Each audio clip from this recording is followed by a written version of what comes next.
থেকে সবাইকে শুভেচ্ছা জানাই। আজকে আমি ষষ্ঠ শ্রেণীর ধাতু নিয়ে কিছু আলোচনা করব। পূর্বের ক্লাসে আমি তোমাদের ধাতু নিয়ে কিছু আলোচনা করেছিলাম, তোমাদের ধাতুর পরিচয় দিয়েছিলাম, ধাতু কাকে বলে ওটা বলেছিলাম, আর ধাতু কত প্রকার ও কি কি। আমরা জানি যে ধাতু তিন প্রকার: মৌলিক ধাতু, সাধিত ধাতু ও যৌগিক বা সংযোগমূলক ধাতু। আজকে আমরা একটু বিস্তারিত আলোচনা করব। প্রথমে আসি মৌলিক ধাতু। মৌলিক ধাতু কি? যে সকল ধাতুকে বিশ্লেষণ করা যায় না সেগুলো হচ্ছে মৌলিক ধাতু। এদের সিদ্ধ বা স্বয়ংসিদ্ধ ধাতু বলা হয়, যেমন কর। মৌলিক ধাতুর যেমন উদাহরণ কর, চ, তে, হ, খা, পা।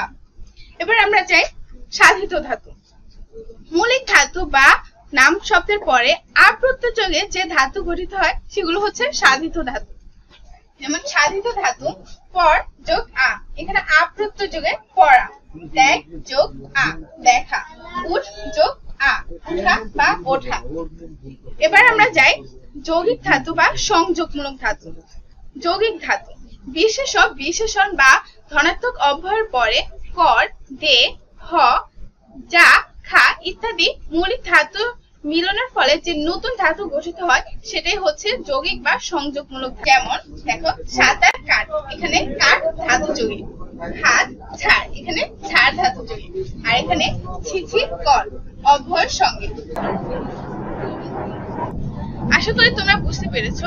এই ধাতুগুলো কিন্তু আরো ভাগ রয়েছে, আমি পরবর্তী ক্লাসে এগুলো নিয়ে আরেকটু বিস্তারিত আলোচনা করব। তাহলে আজকে এখানেই বিদায় নিচ্ছি। আল্লাহ হাফিজ।